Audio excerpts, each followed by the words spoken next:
साथियों नमस्कार। आपका स्वागत है बुंदेलखंड नेचुरल्स में। साथियों इससे पहले आपको मैंने कई सारे वीडियो बना करके दिखाए हैं। आज मैं एक ऐसा वीडियो लेकर के आया हूं जिसमें मैं चर्चा करूंगा भारतीय बेम्बू यानी कि बांस की। बांस एक ऐसी फसल है जिसे हम अपने खेतों में चारों तरफ फेंस की तरह भी लगा सकते हैं। ये बायो फेंसिंग का भी काम करता है। बहुत ही तेज गति से बढ़वार बांस की होती है और बांस को एक बार लगा देने के बाद ये लगभग 50 सालों तक इससे हम उपज ले सकते हैं और इसमें बहुत ज्यादा श्रम की भी आवश्यकता नहीं होती है। बांस बंजर पड़ी भूमियों पे भी आप लगा सकते हैं। जो बेकार की भूमि आपकी है उस पे भी आप बांस को लगा सकते हैं। तो बांस के ढेर सारे फायदे हैं। यदि मैं बांस की बात करूं तो पूरे विश्व में चाइना इसका सबसे बड़ा उत्पादक देश है, लेकिन भारत में भी अपार संभावनाएं हैं और दिन प्रतिदिन भारत में किसान बांस की खेती की ओर आगे बढ़ रहे हैं। यदि हम देखें बांस में एक तो इसका सीधा तौर पे भी उपयोग हम कर सकते हैं। ये मेरे पीछे बांस का पौधा लगा हुआ है, आप दिखा सकते हैं बांस को जूम करके। बांस में काफी सारी जो है फायदे होते हैं। यदि हम देखें तो सीधे बांस का ही उपयोग कई तरह से हमारे जीवन में होता है। घर के निर्माण करने में, बहुत सारे ऐसे खाट बनाने में, अगर हम देखें बांस को प्रसंस्कृत करके इसकी लाठी का उपयोग होता है। इसका अगर हम देखें तो प्रसंस्कृत करके बांस का कमटियां निकाल करके इससे टोकरियां बनाई जाती हैं, पंखे बनाए जाते हैं और बहुत सारे ऐसे सौंदर्य प्रसाधन बनाए जाते हैं, हस्तकला से निर्मित किए जाते हैं, जिससे आमदनी भी होती है और ये हमारे उपयोग के भी होते हैं। यदि हम बात करें बांस की तो बांस में किसी भी तरह की भूमियों पे ये हो जाता है। इसको ऐसी आवश्यकता नहीं है कि बहुत अच्छी क्वालिटी की भूमि चाहिए है।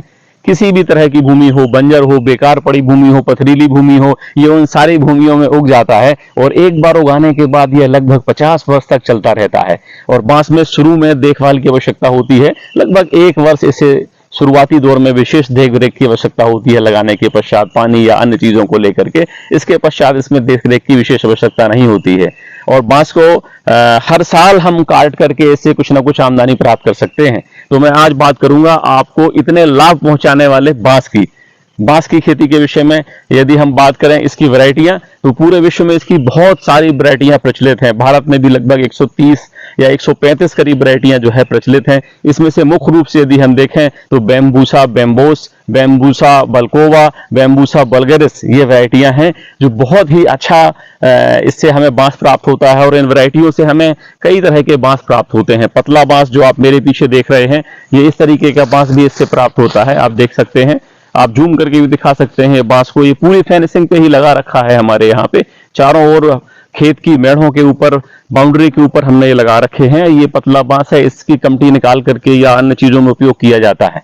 इसी तरीके से एक बांस होता है जो थोड़ा सा मोटा होता है और इसका डायमीटर बड़ा होता है, गांठों की बीच की दूरी भी बड़ी होती है। इसका उपयोग भी तरह तरह से किया जाता है। बांस बल्ली में इसका उपयोग किया जाता है और नित्य प्रति बांस का मार्केट भारत में बढ़ता जा रहा है। यदि मैं बात करूं इसकी किस तरीके से बांस को मुख्य खेत में लगाना है, तो इसमें खेत में आप लगा सकते हैं। मुख्य खेत में आप इसे बाउंड्री के ऊपर भी लगा सकते हैं, मेढ़ों के ऊपर भी लगा सकते हैं। यह निश्चित निर्भर करता है आपकी जमीन की उपलब्धता के ऊपर कि आप इसे कैसे लगाना चाहते हैं।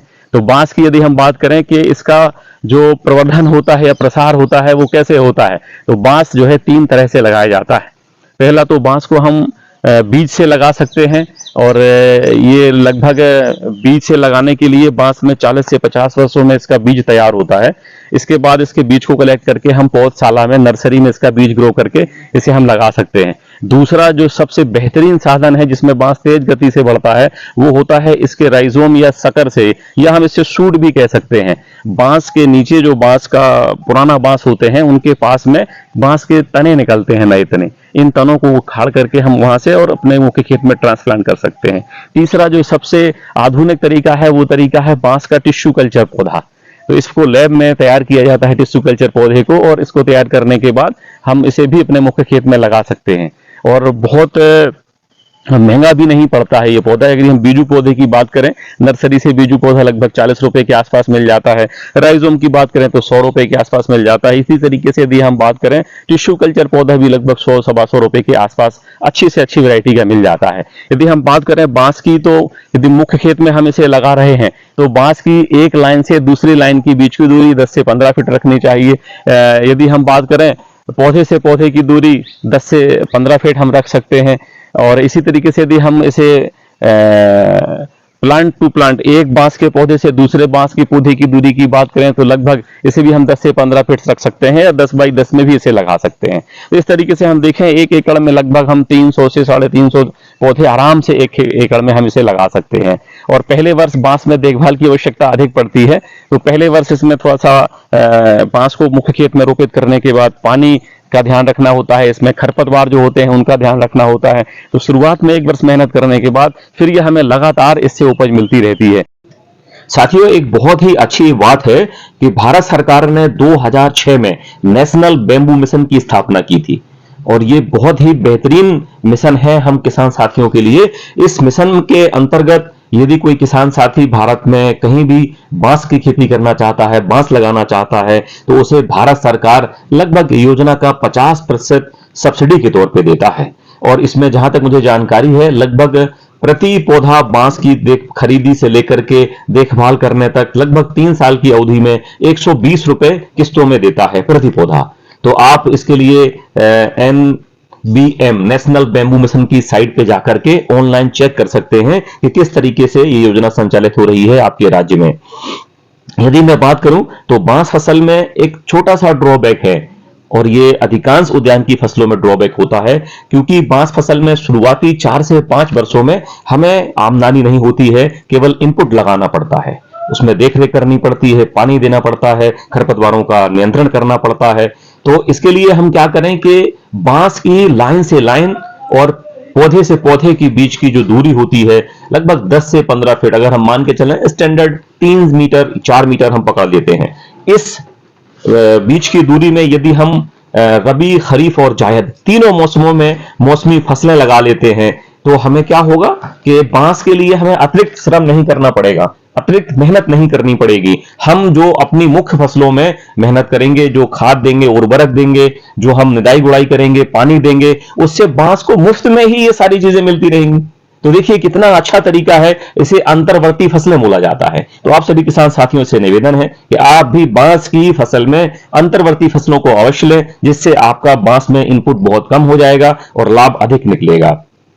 यदि मैं बात करूं आय की, तो आमदनी की दृष्टि से यदि देखें हम, तो बांस का 1 एकड़ में लगभग 300 पौधे लगाए जा सकते हैं। और यदि मैं बात करूं तो 4 से 5 वर्ष बाद प्रति पौधा बांस से हम लगभग 10 से 12 एवरेज साइज की बल्लियां प्राप्त कर सकते हैं। और यदि हम देखें 300 पौधे से अगर हम कम से कम पकड़ के चलें तो एक पौधा हमें 10 बल्ली भी देगा एवरेज साइज की, तो 300 पौधे से लगभग हमें 3000 बल्लियां प्राप्त होंगी 1 एकड़ से। और यदि हम आज का वर्तमान मूल्य की बात करें तो एक बल्ली का जो एवरेज साइज बल्ली होती है उसका बाजार में जो मूल्य है वो लगभग 100 से 150 रुपए है। यदि मैं 100 रुपए भी पकड़ के चलूं तो 3000 गुणे 100 यानी कि लगभग 3 लाख रुपए की आमदनी आप चौथे 5वें साल से कर सकते हैं। तो इस तरीके से यदि आप खेती करते हैं, सारा खर्च भी निकाल लें यदि हम, तो 1 लाख रुपए मोटा मोटा खर्च पकड़ के चले, तब भी हम 2 लाख रुपए की आमदनी बांस से कर सकते हैं।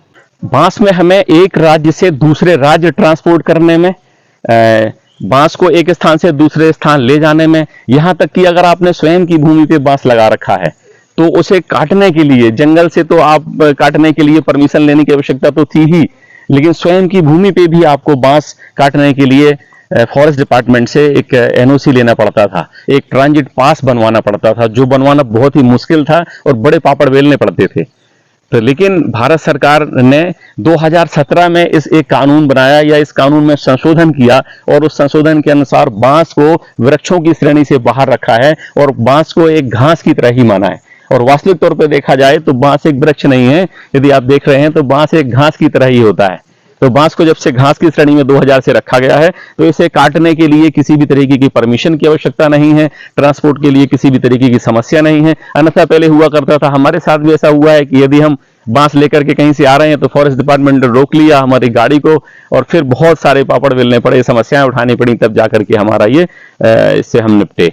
लेकिन आज किसानों के साथ ये समस्या नहीं है, तो हम किसान बांस की खेती को अपनाएं, अपना करके इससे ढेर सारे लाभ लें, बायो फेंसिंग की तरह इसे इस्तेमाल करें। खेत की मेढ़ों से ही, खेत की बाउंड्री से ही आप काफी सारी इनकम इससे कर सकते हैं, और आप मुख्य खेत में अपनी खेती को करते हुए आप समृद्ध बन सकते हैं, खुशहाल बन सकते हैं। जय हिंद, जय बुंदेलखंड।